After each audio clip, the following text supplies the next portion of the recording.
When the new Pope Leo XIV ascended the throne of St. Peter in St. Peter's Basilica, no one expected the bombshell revelation he was about to make. An ancient secret guarded in the Vatican catacombs finally came to light and shook the foundations of the Church forever. A journalist, a cardinal, and an archaeologist get involved in a race against time that will change the faith of millions. A story of courage, truth, and spiritual renewal that will touch your heart. Subscribe to the channel, leave a like, and comment where you're watching from. What would happen if the Catholic Church's best-kept secret came to light? How would the world react if truths hidden for centuries in the depths of the Vatican were finally revealed? Rome, the Eternal City, awoke differently that day, May 8, 2025.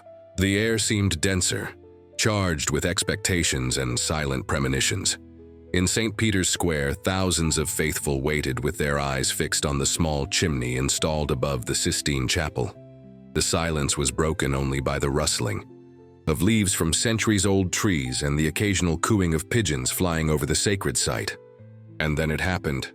White smoke appeared timidly at first, then more abundantly, snaking through the Rome sky like a divine announcement.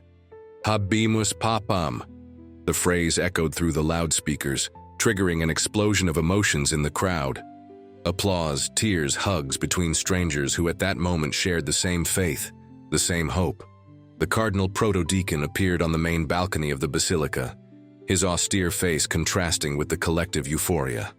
I announced to you with great joy, we have a Pope, the most eminent and most reverend Lord Robert Prevost, who has taken the name Leo XIV. The world's eyes turned to the silhouette emerging on the balcony. At 69, American Robert Prevost became the new pontiff of the Catholic Church. His serene face hid the weight of the responsibility he now carried on his shoulders. Dressed in papal vestments, he timidly raised his hands in a gesture of blessing, while the crowd erupted in a new wave of applause and shouts of joy. But there was something different in the air, something the attendees could feel, even without being able to define it. It was as if an invisible energy pulsed in the center of St. Peter's Square, a collective premonition that something extraordinary was about to happen.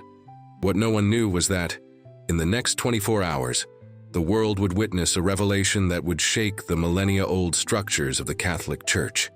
Among the crowd, almost unnoticed amidst the sea of people, Sarah Johnson watched every detail of the scene intently. At 48, the American journalist had specialized in covering religious affairs and had closely followed the final days of Pope Francis's papacy, who had passed away on April 21st due to a stroke followed by irreversible heart failure. The death of the 88-year-old pontiff had left an immense void in the hearts of the Catholic faithful. Sarah adjusted her glasses and frowned, noticing an unusual detail on the papal coat of arms displayed for the first time alongside the new pontiff. A discreet symbol, almost imperceptible to the casual eye, but one that immediately made her heart race. It was the same symbol she had seen on the mysterious envelope delivered to her hotel the previous night. An envelope with no sender, containing only a piece of parchment with that symbol and a single phrase in Latin, Veritas in tenebris lucet. The truth shines in darkness. The journalist felt a shiver run down her spine. Her intuition, the same one that had guided her through decades of investigative reporting, now screamed that there was something much bigger behind that coincidence. What should have been just another news coverage was about to transform into something far more profound and disturbing. Meanwhile, in the silent corridors of the Vatican, Cardinal Marco Lombardi walked briskly, his steps echoing off the ancient walls. At 50, the gray-haired Italian with piercing eyes carried the weight of a secret that had tormented him for decades. Lombardi was not just one of the most respected theologians in the Roman Curia, but also a childhood friend of the man who now occupied the throne of St. Peter. The two had grown up together in the streets of Milan, sharing dreams and confidences before going to the seminary together.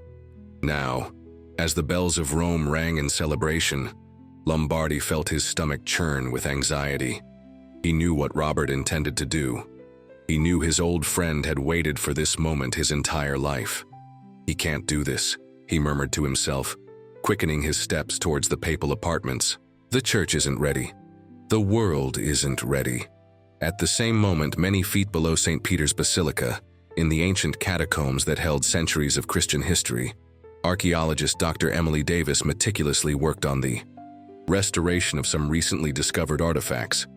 At 35, the American with dark skin and eyes had been specially invited by the Vatican to lead this work, a recognition of her exceptional competence in the field of religious archaeology.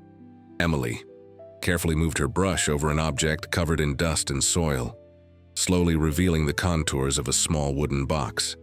It was a delicate task that required patience and precision.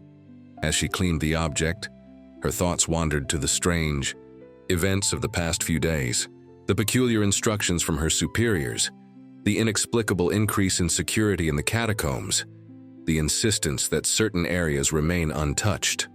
The archaeologist frowned when she noticed an intriguing detail on the side of the box she was cleaning. A small symbol carved into the wood, almost faded by time. Carefully, she shone her flashlight on the object and held her breath. It was unmistakable. The same symbol she had seen on the new papal coat of arms shown just minutes ago on television broadcasts. Impossible, she whispered to herself as her trembling fingers traced the symbol. What did this mean? And why did something so ancient, hidden in the depths of the catacombs, share the same symbol chosen by the new pontiff? Back in St. Peter's Square, Sarah tried to make her way through the exultant crowd. Her mind worked frantically, connecting dots, formulating theories. The coincidence was too disturbing to ignore. She needed to talk to someone inside, someone who could give her more information about the meaning of that symbol. That's when her cell phone vibrated with a text message, an unknown number and just 5 words that made her heart race.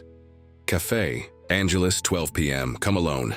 Sarah looked around, trying to identify who could have sent that message. But it was useless. She was surrounded by thousands of people, all with their eyes fixed on the basilica's balcony, where the new pope was now addressing the crowd. Beloved brothers and sisters, Leo XIV's warm voice echoed through the loudspeakers. I humbly accept this mission entrusted to me by God through the vote of my brother cardinals. I ask for your prayers so that I may be a worthy successor of Peter and a faithful servant of the truth. The word truth seemed to stand out from the others, taking on its own weight and volume. Sarah noticed a brief pause in the pontiff's speech, as if he were carefully choosing his next words.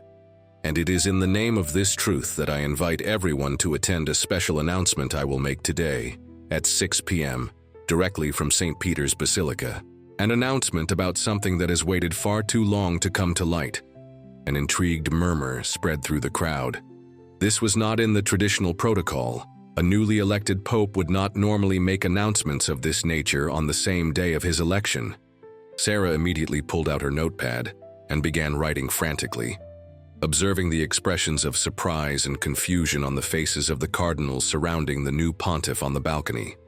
Meanwhile, in the papal apartments, Cardinal Lombardi had finally secured a private audience with his old friend. The door closed behind him, isolating the two men from the external buzz. Robert, Your Holiness, he corrected himself immediately, bowing slightly. Is it truly necessary to do this so quickly? Without preparation, without consulting the College of Cardinals?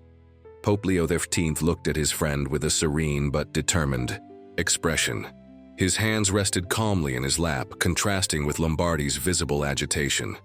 Marco, my friend, you know as well as I do that this moment has been prepared for decades.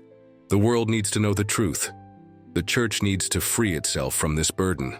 But the consequences... The cardinal ran his hand through his gray hair, a gesture of obvious concern. Are you aware that this could divide the Church?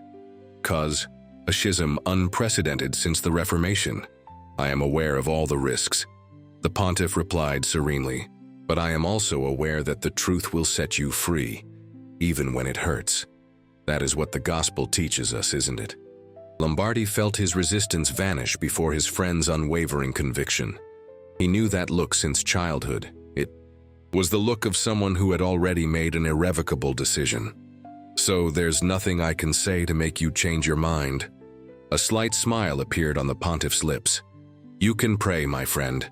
Pray that the Holy Spirit illuminates not only me, but all those who will receive this revelation. In the catacombs, Emily had decided to follow her intuition. Momentarily, abandoning the restoration work, she began to examine the area where she had found the small wooden box in more detail. There was something strange about the arrangement of the stones in that wall, something that did not follow the construction pattern of the catacombs. Carefully, the archaeologist pressed some of the stones, trying to identify one that was loose. On the third attempt, she felt a slight movement. The stone yielded under the pressure of her fingers, revealing a small hidden compartment, the wall. Emily's heart raced when her fingers touched something inside the secret compartment. With extreme care, she removed what appeared to be a set of extremely ancient scrolls, carefully rolled and protected by a leather casing.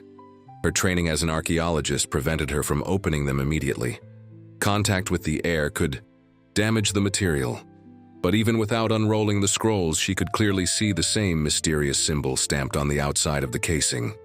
Emily's throat felt dry. What she held in her hands seemed to be a document of incalculable historical importance, hidden for centuries in the bowels of the Vatican.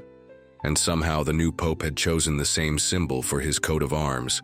It can't be a coincidence, she murmured to herself, carefully placing the scrolls in her work bag. She needed to study them properly, with the right equipment. But, more than that, she needed to understand the connection between that ancient document and the new pontiff. At Café Angelus near St. Peter's Square, Sarah waited anxiously, constantly checking her watch.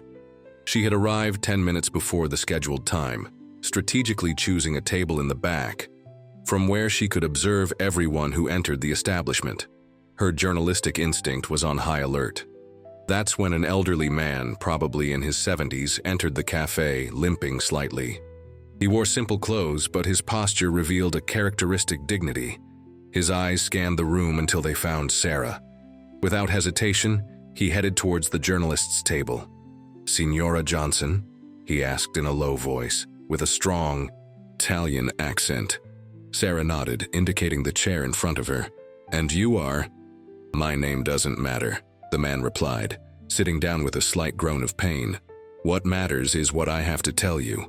The man looked around to make sure they weren't being observed, then leaned forward, lowering his voice even further. "I worked for 40 years in the Vatican secret archives.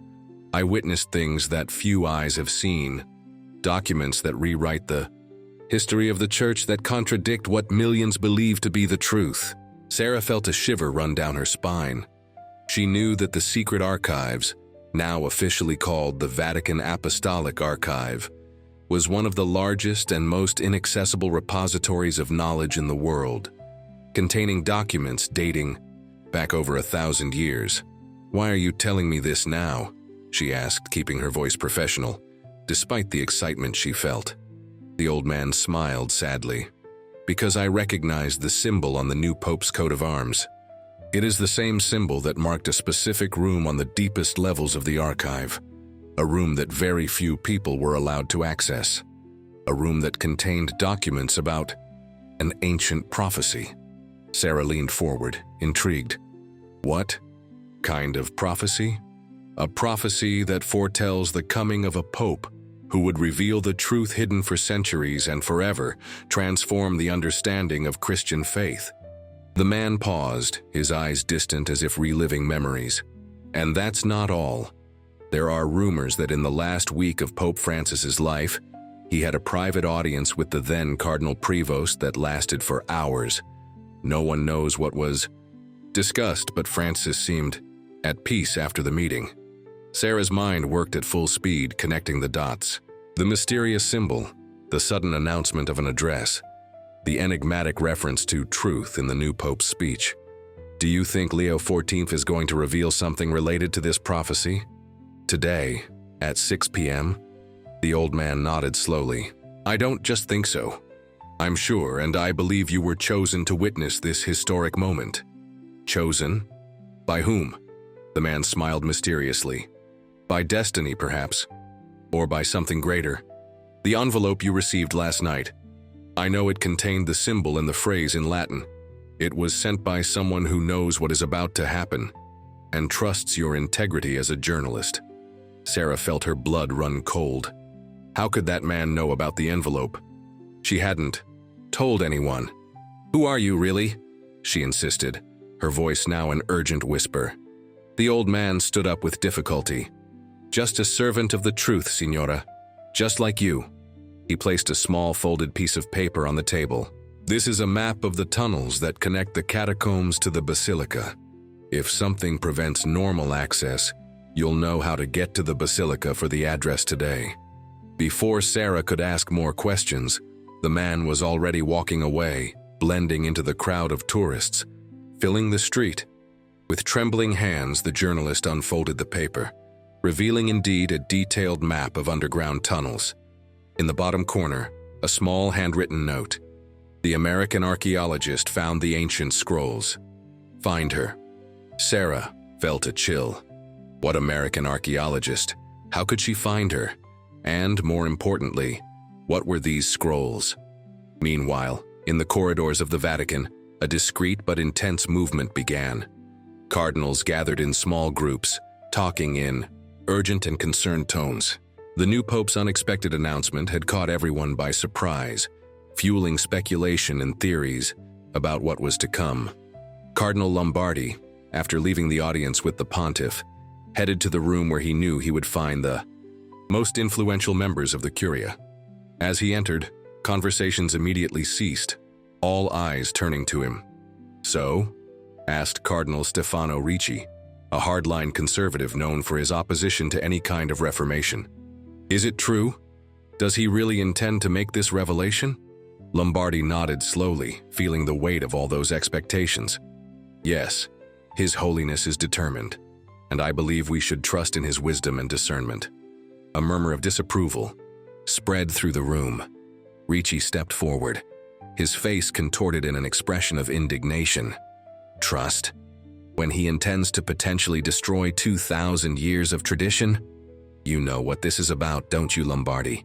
You always knew. Marco. Lombardi maintained his composure, although inside he felt his loyalty divided between his old friend and the institution he had sworn to defend. "I only know that the Holy Father acts driven by a deep spiritual conviction and love for the truth, and we, as his counselors, must stand by him in this crucial moment." "By his side while he potentially divides the church?" questioned another cardinal, a man with a severe expression.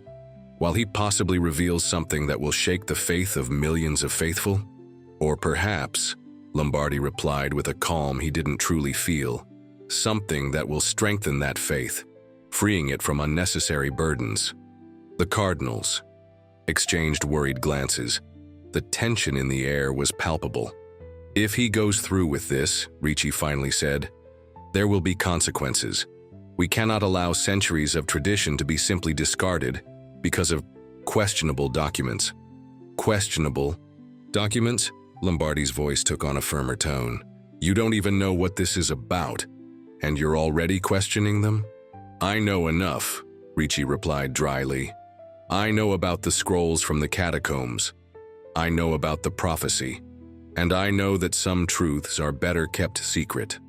Lombardi felt a shiver run down his spine. How did Ricci know about the scrolls? Only a small circle of people had been informed of their existence. And who are we to decide which truths God's people deserve to know?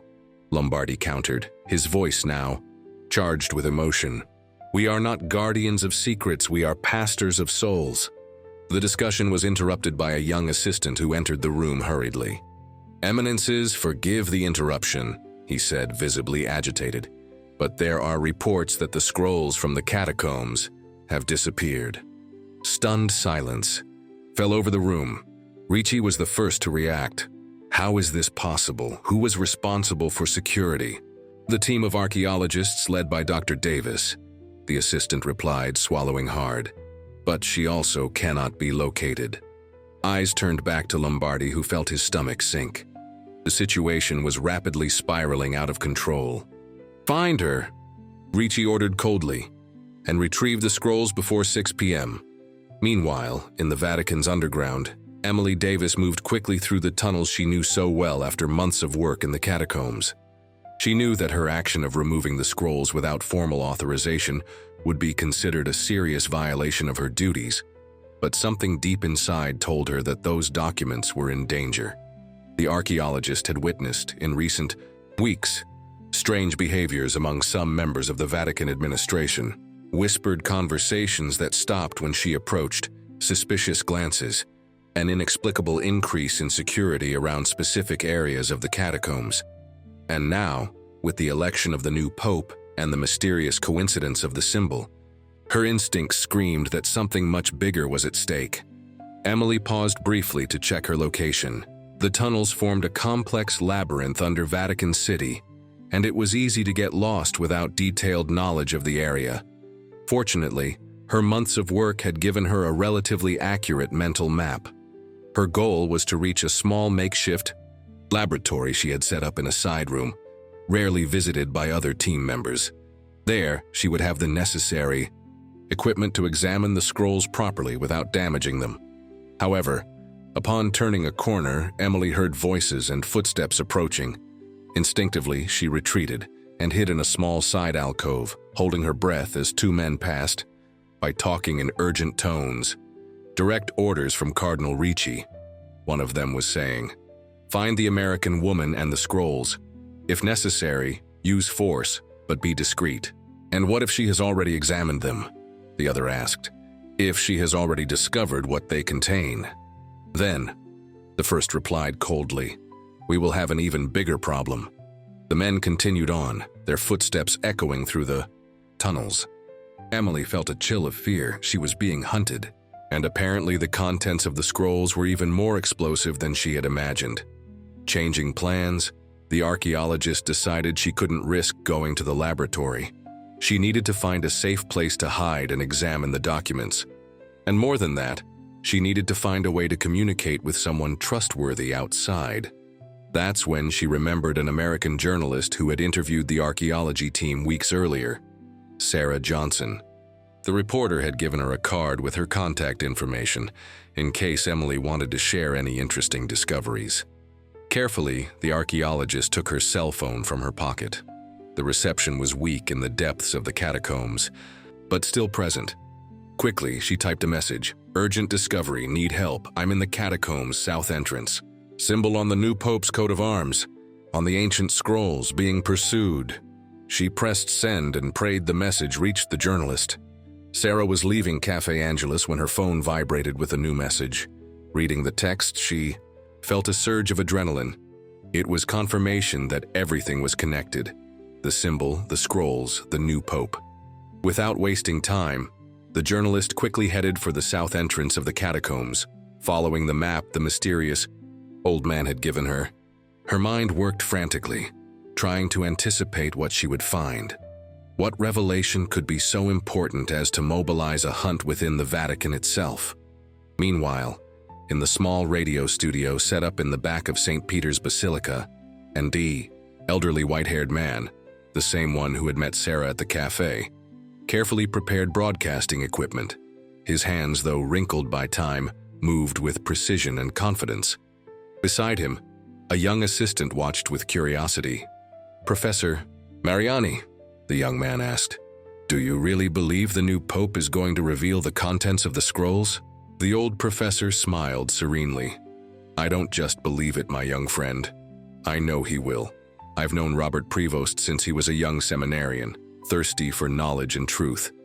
He spent decades studying the ancient texts, connecting dots that others ignored. And now, as Pope, he will finally have the authority to reveal what he has discovered. But what about the consequences?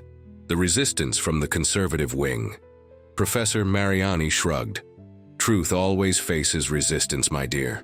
Always. But in the end, it prevails. That's why we prepared this alternative transmission system, to ensure that no matter what happens, the message will reach the world. The young man nodded, impressed by the old man's conviction. And the American journalist? Why did you choose her? Because we needed someone from the outside. Someone not beholden to the Vatican's internal politics. Someone with integrity and courage to report the truth, regardless of the consequences. The professor paused, adjusting a dial on the equipment. Besides, Sarah Johnson has something rare among journalists today, a genuine spiritual quest. She's not just after a sensational story, she seeks to understand. In the heart of St. Peter's Basilica, Pope Leo XIV knelt in silent prayer before the main altar. His hands were clasped in supplication, his face serene despite the turmoil he knew was building around him. He felt the weight of 2 millennia of history on his shoulders. He knew that what he was about to do would forever change the course of the Catholic Church. Some would see him as a heretic, others as an enlightened reformer. But in his heart, he knew he was just following the call of the truth. The same truth Jesus had promised would set everyone free. "Give me strength, Lord," he murmured, "to be a faithful instrument of your will." In the catacombs, Sarah finally found Emily hidden in a small side niche, almost invisible to anyone who didn't know exactly where to look. The archaeologist was visibly frightened, but her eyes shone with fierce determination. "You got my message?" she whispered, relieved. "I thought no one was coming." "I came as soon as I could," Sarah replied, crouching beside the young woman. "What's happening? What did you discover?" Emily looked cautiously around before answering, making sure they were alone. "These scrolls," she said, indicating the bag she held close to her chest. "I found them hidden in a secret compartment. They are extremely ancient, probably from the 2nd or 3rd century, and contain the same symbol that the new pope chose for his coat of arms." "And what do they say?" Sarah asked, unable to contain her journalistic curiosity. "I haven't been able to examine them properly yet, but..." Emily hesitated, her eyes reflecting a mixture of excitement and apprehension. "From what little I could decipher, it seems to be an alternative text of one of the Gospels, a text that presents a radically different interpretation of some of the fundamental teachings of Jesus." Sarah felt her heart race. Different how? More inclusive, more revolutionary for the time. Emily paused, carefully choosing her words.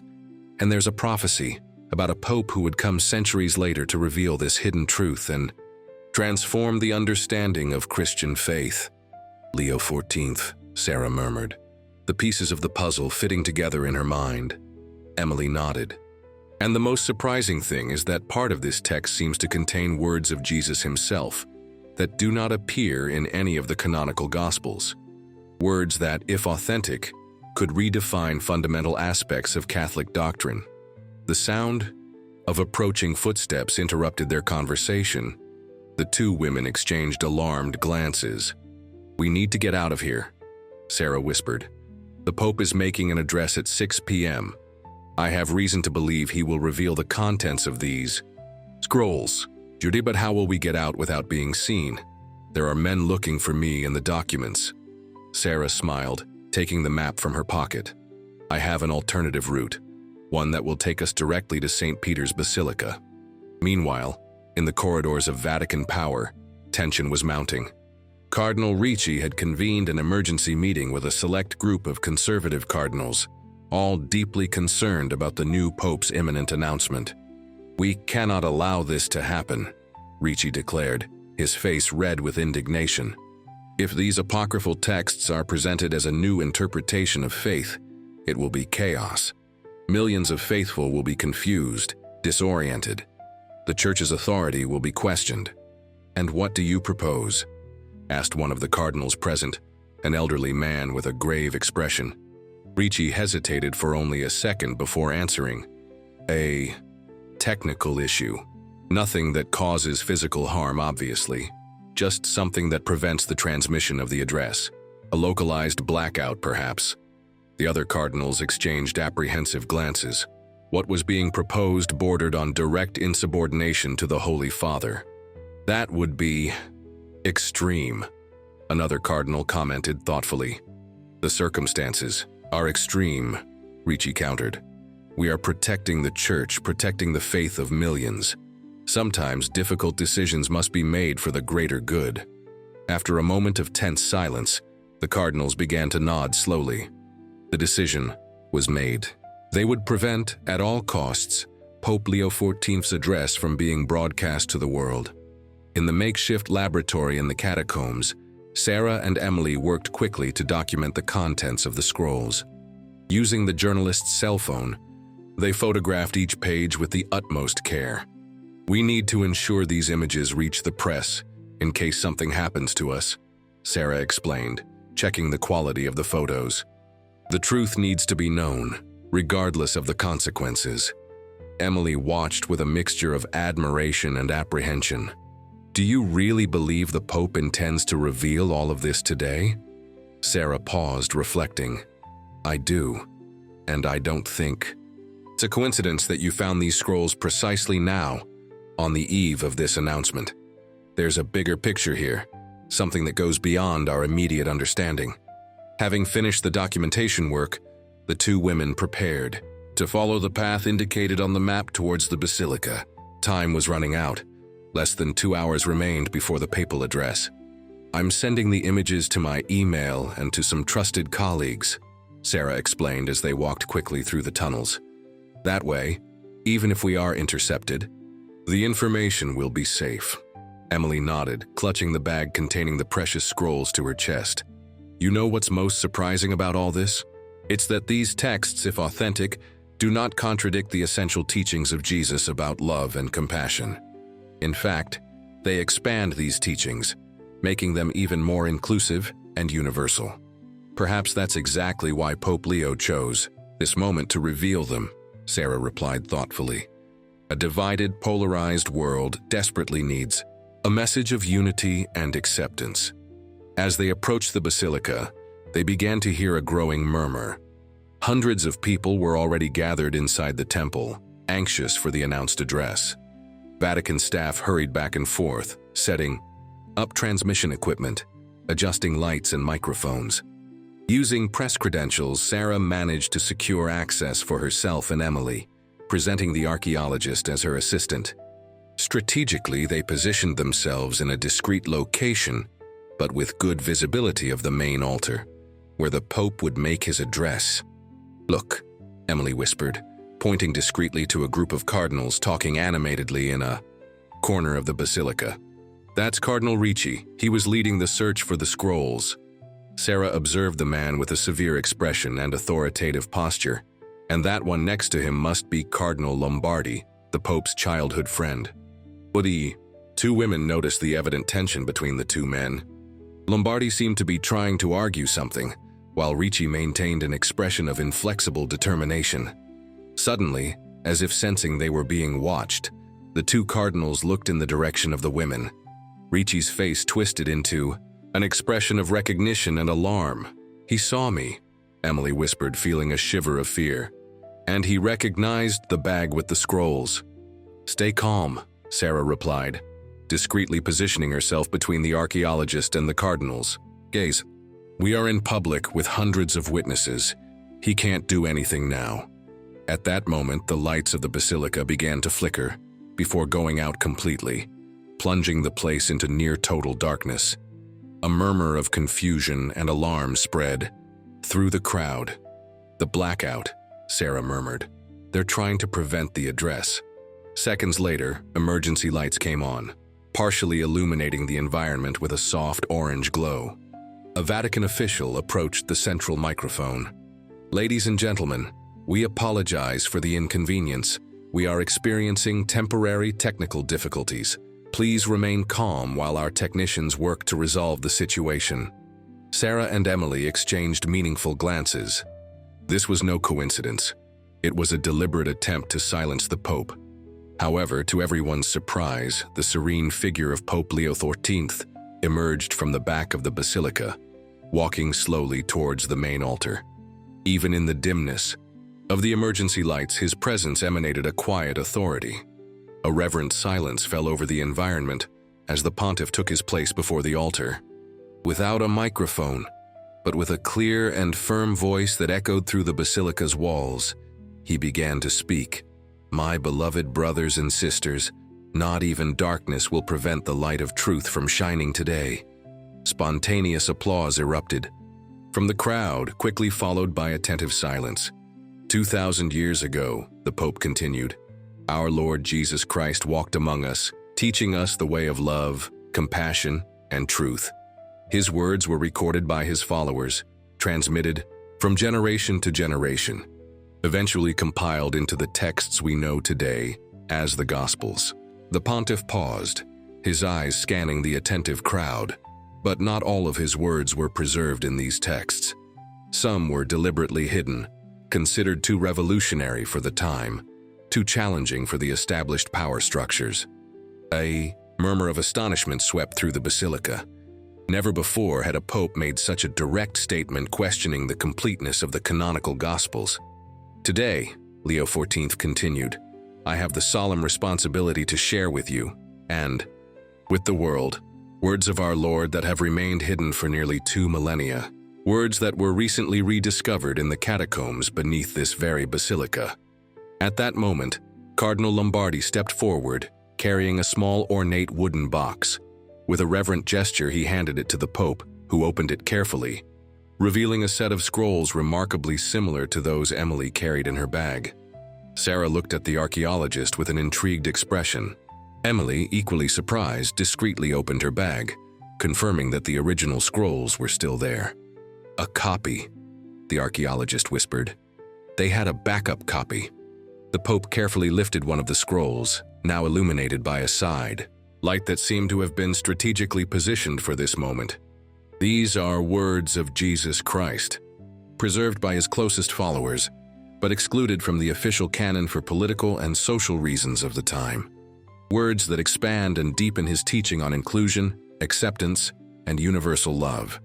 With a clear and emotional voice, the pontiff began to read the ancient text, simultaneously translating it into modern Italian. Truly, I say to you, there is neither Jew nor Gentile, neither slave nor free, neither male nor female, for you are all one in me. The kingdom of heaven knows no barriers of birth, position, or gender. Whoever excludes the least of these excludes me. A wave of emotion swept through the crowd. Although similar to known passages from the Pauline epistles, these words, attributed directly to Jesus, had a different force and authority.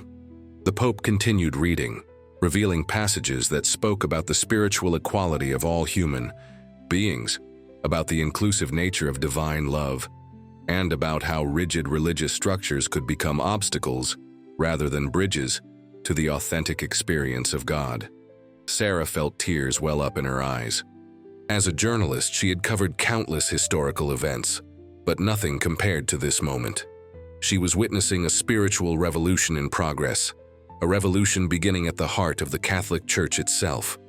Beside her, Emily also cried silently, moved to see the text she had discovered being shared with the world, potentially transforming the understanding of Christian faith for future generations.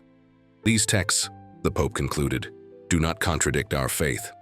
They deepen it, calling us to a fuller and more inclusive understanding of the love of God.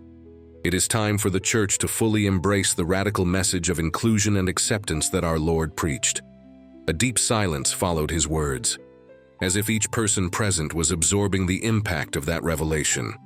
Then, slowly, applause began to rise, spreading like waves, until it turned into a deafening ovation that echoed through the basilica's walls. At that exact moment, the main lights came back on, fully illuminating the environment. The transmission systems, which apparently had been prepared with independent power, confirmed that the entire address had been broadcast live to the world, despite the localized blackout. Sarah saw Cardinal Ricci's face contort into an expression of shock and defeat.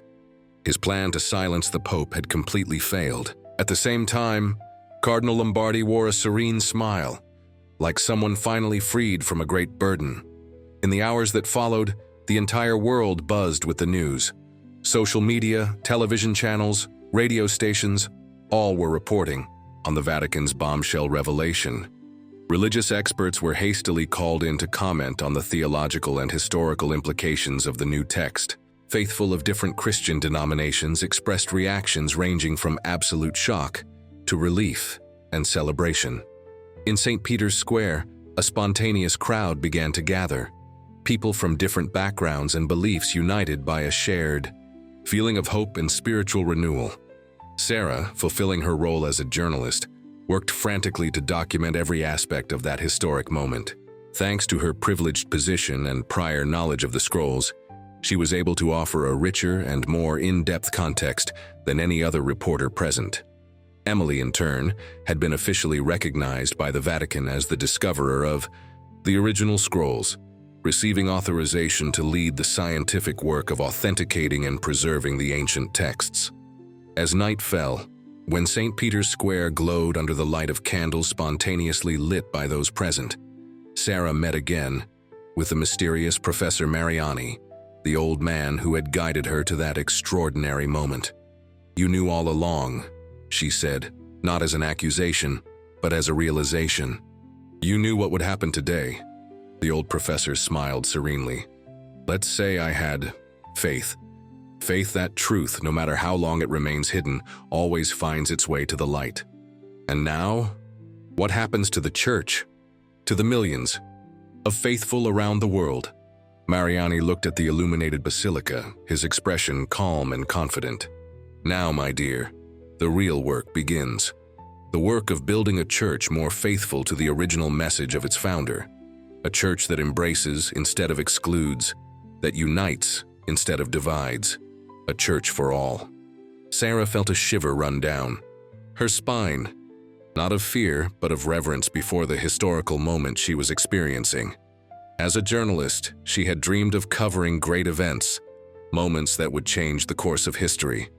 But she had never imagined witnessing something so profound, something that had the potential to transform not just an institution, but the spiritual understanding of millions of people.